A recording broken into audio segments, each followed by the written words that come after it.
Bom, novamente nós estamos aqui e quem está acabando de acessar o canal da igreja, Meu Bom Sábado, nós já tivemos uma participação prévia aqui, um momento de oração intercessora, mas Deus seja louvado por tudo, acima de tudo que Ele seja louvado.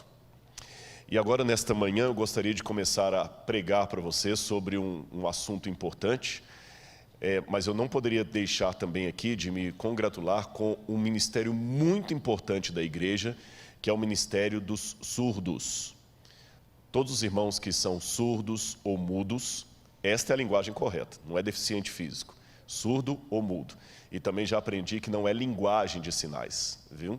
Todos vocês que estão aqui, que vocês sejam muito bem-vindos, e aqueles que participam desse ministério também, que Deus os use bastante para traduzir a mensagem do pregador. Eu não sou versado em Libras, mas que Deus abençoe vocês. Amém? Irmãos, vai aparecer agora para você na tela aí o tema de hoje que eu já havia anunciado previamente. A ira do Cordeiro. Pode Deus irritar-se? Eu quero convidar você a abrir a sua Bíblia comigo no livro de Apocalipse, capítulo 6. E eu espero que você em casa também acompanhe com sua Bíblia o texto que nós vamos ler. E eu vou mostrar também no quadro, para que você também possa ler junto. Coloca aí na tela, por gentileza.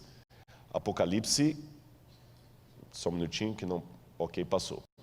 Apocalipse, capítulo 6, versículos 6 e 17. Assim diz: E diziam aos montes e aos rochedos: Caí sobre nós, e escondei-nos do rosto daquele que está sentado sobre o trono e da ira do Cordeiro. Porque é vindo o grande dia da sua ira, e quem poderá subsistir? A ira do Cordeiro. A primeira estranheza desse texto é a própria forma constructa que o termo é colocado, ira de um cordeiro. Parece tão antagônico quanto dizer o miado do cachorro ou o latido do gato. Não faz sentido. O cordeiro sempre é reconhecido como sendo um animal dócil, não ofensivo, que não agride. É lógico que alguns carneiros podem dar amarradas e chifres em alguém, bater e ser perigoso, mas o cordeiro, ou como diz no grego, arnion, quer dizer um cordeirinho mesmo, um filhotinho, simples. Ele ficar irado?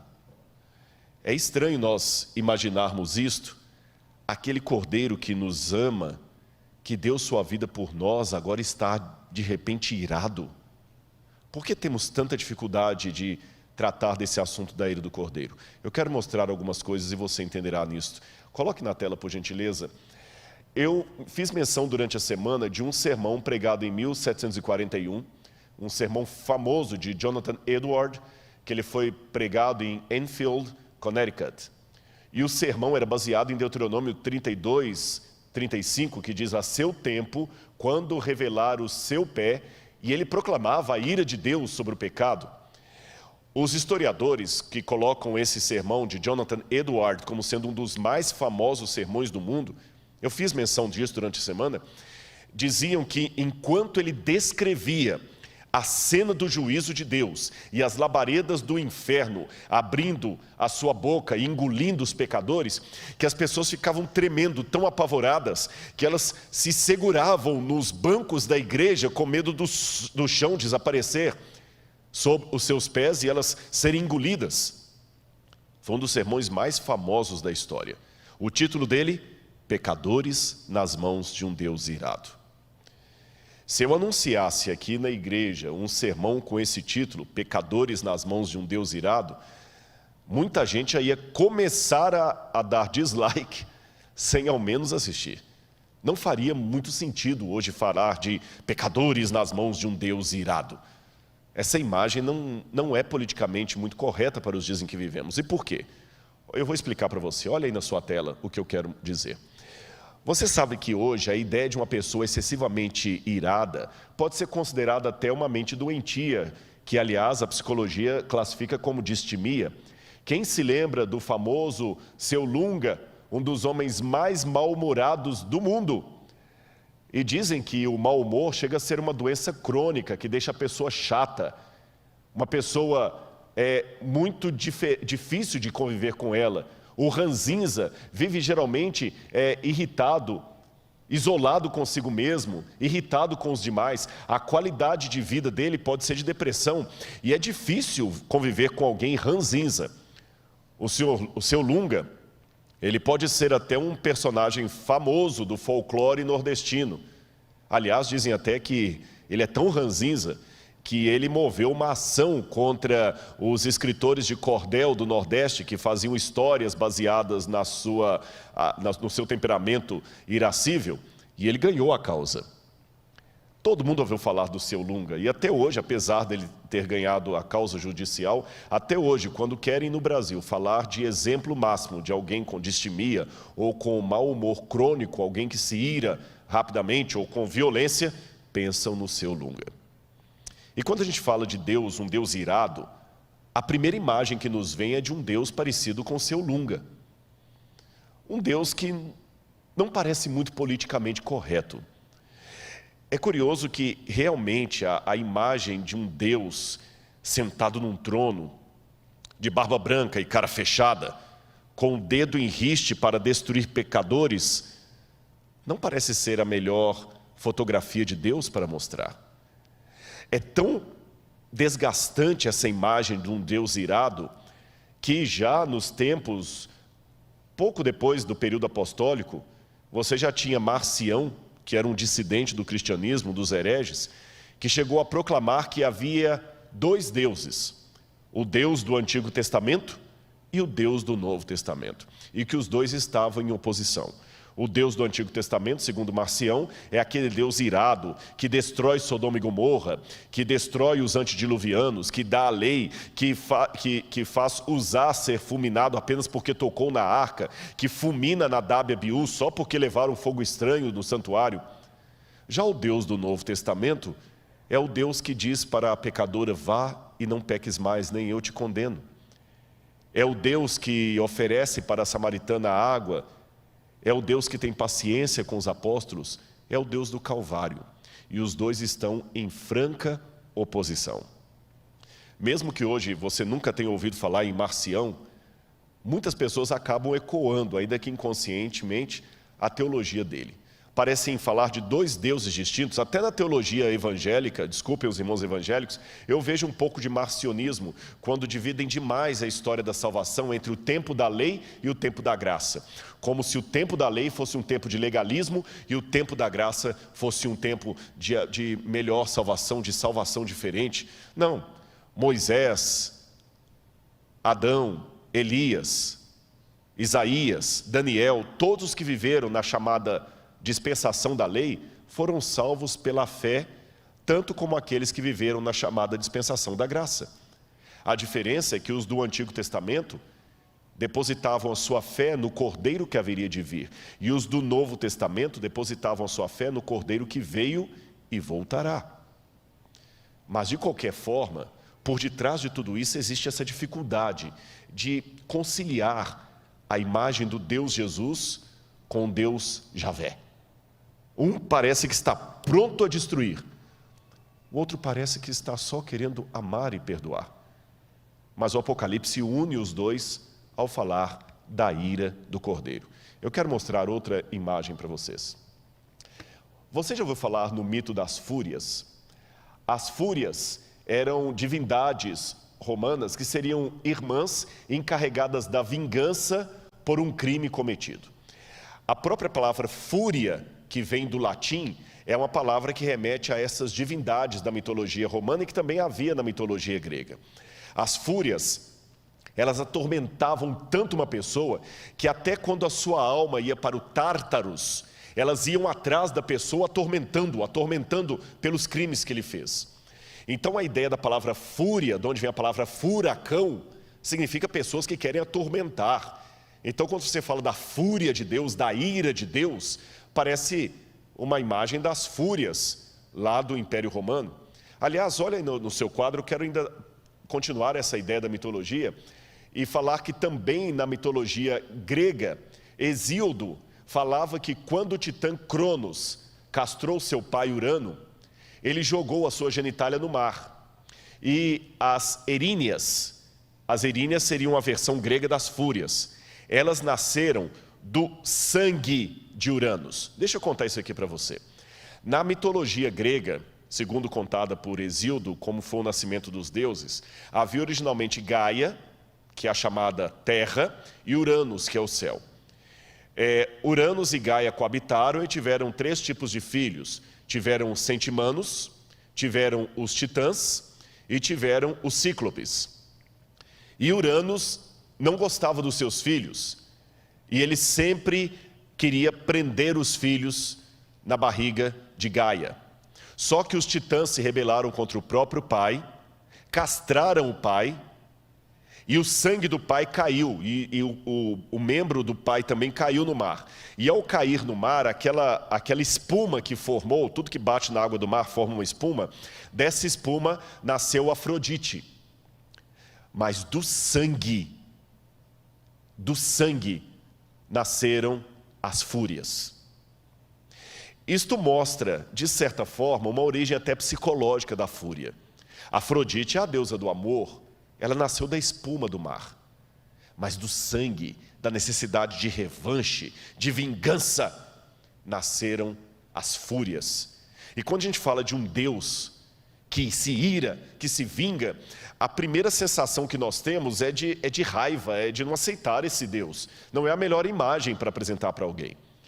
Mas se eu tenho que ser fiel à Bíblia, eu tenho que ser fiel à Bíblia como um todo. Tão nocivo quanto rejeitar a palavra de Deus é eleger apenas as verdades que me são convenientes. Há pessoas que são ateias, elas rejeitam a Bíblia como palavra de Deus. Há outros que também são ateus teóricos, porque eles só elegem da Bíblia as verdades que lhes são convenientes e tenta esconder ou não mencionar as verdades que são incômodas. Eu reconheço perante todos que estão comigo que dizer que Deus se ira, que Ele se irrita, é uma verdade incômoda, mas ela está na Bíblia, fala da ira do Cordeiro. Numa época do politicamente correto, que a gente tem que tomar cuidado até com a nomenclatura que se usa, por isso até que eu expliquei, porque eu estou falando de surdo e mudo aqui, porque alguém pode achar que eu estou falando errado. Alguns defendem que você tem que falar preto, outros falam que tem que ser negro. Alguns falam que é homossexualismo, outros falam que é homossexualidade. Numa época de tanta linguagem politicamente correta, que você tem que medir cada frase, alguns acham que se eu cumprimentar boa noite a todos, eu já estou sendo machista e patriarcal, porque eu tenho que falar boa noite a todos e a todas, e assim por diante.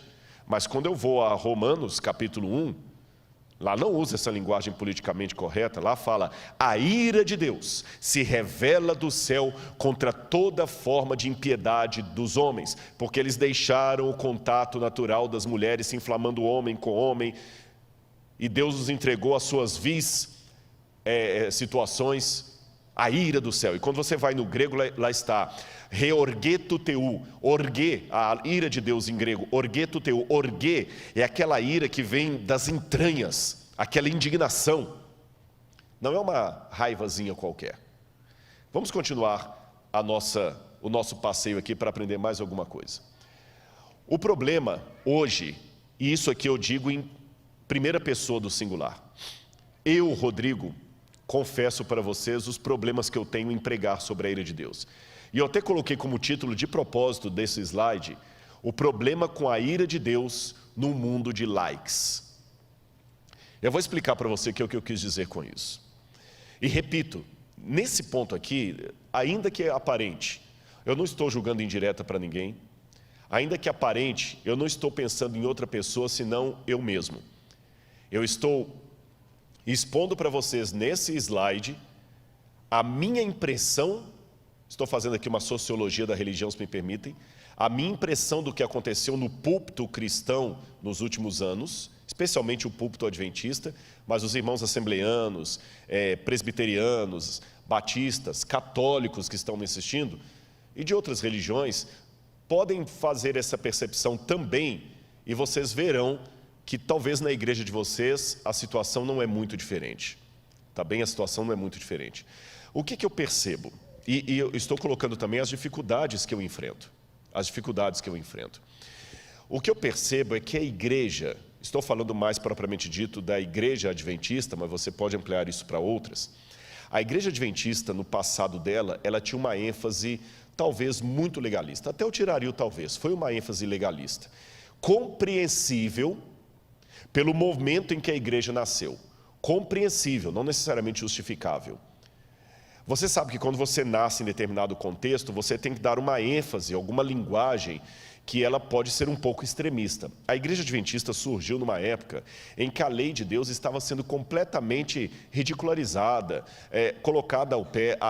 O universo norte-americano do evangelicalismo estava muito liberal e pouco espiritual. Se você ler até alguns depoimentos de pessoas da época, as igrejas estavam vazias, desanimadas, as pessoas não tinham convicção, os sermões eram todos lidos. Leia um pouquinho sobre as igrejas evangélicas nos Estados Unidos do século XIX e você entenderá o movimento adventista. Então a igreja adventista levantou dando muita ênfase à lei. Mas deu uma ênfase à lei tão grande, tão grande, tão grande, que ela se tornou uma igreja de discurso legalista. Em 1888, teve uma conferência nos Estados Unidos, em Minneapolis, para pela primeira vez a igreja começar a entender o que significa justificação pela fé e não pelas obras. Mas no Brasil isso demorou a chegar. No Brasil, até por volta dos anos 1980, o púlpito adventista ainda era muito, mas muito legalista às vezes na abordagem dele.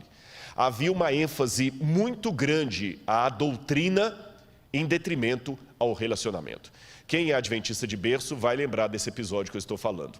Havia uma ênfase muito grande que era muito dada às regras. Não pode isso, não pode aquilo outro. O dia de sábado era mais um dia de não podes do que um dia de pode. O próprio pastor Alejandro Bullion contava de uma experiência de uma família que, para poder ensinar para o filho a importância do sábado, chamava o sábado de o dia feliz. E quando chegava no sábado, papai, o senhor pode brincar comigo? Não, eu não posso brincar com você hoje. Por quê? Porque hoje é o dia feliz, está lembrado? Ah, tá bom. Papai, o senhor pode jogar uma bolinha comigo? Não pode. Pode andar de bicicleta comigo? Não pode. Por quê? Porque hoje é o dia feliz. Papai, você vai ficar na igreja hoje o dia inteiro, que tinha comissão à tarde, de manhã, era filho de pastor? Vou, mas por quê? Hoje é o dia feliz. Aí quando chegava por volta de 2 horas da tarde, o menino já perguntava assim, falta muito para acabar o dia feliz? Essa era a visão do sábado. Não pode, não pode, não pode, não pode. E as pessoas tinham um medo muito grande.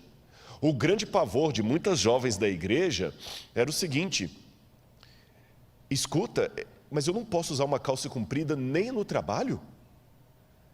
Eu ainda alcancei um pouco, que eu vim para a igreja nos anos 80, eu alcancei um pouco disso. Eu lembro que alguns irmãos defendiam que mulher não devia usar calça comprida nem para dormir, porque Jesus podia estar voltando à madrugada e se ela estivesse de calça comprida iria se perder. Era essa a ênfase, e doutrina, e quando você tinha as vigílias da igreja, eram vigílias para ficar estudando só Apocalipse 13, Daniel capítulo 2, e os irmãos sabiam de cor, era uma ênfase muito grande à doutrina, em detrimento a relacionamento com Jesus. E muitas pessoas adquiriram até um trauma da infância dele na igreja, porque tudo era muito fechado. Eu conheço filhos de pastor que ficaram até assim, meio revoltados com a igreja. Eu lembro de um deles, que na primeira colportagem, ele comprou uma calça jeans, daquela que tinha boca de sino, e quando ele chegou com a calça em casa, o pai bateu nele e rasgou a calça toda e falou, filho de pastor não usa calça jeans. Futebol era pecado, tudo era pecado. Mas, felizmente, a igreja aprendeu a justificação pela fé no Brasil, e aqui eu faço um pleito de gratidão ao ministério do pastor Alejandro Bullion. Alejandro Bullion foi um dos pioneiros que, ao lotar os estádios de futebol, ele começou a pregar de um Jesus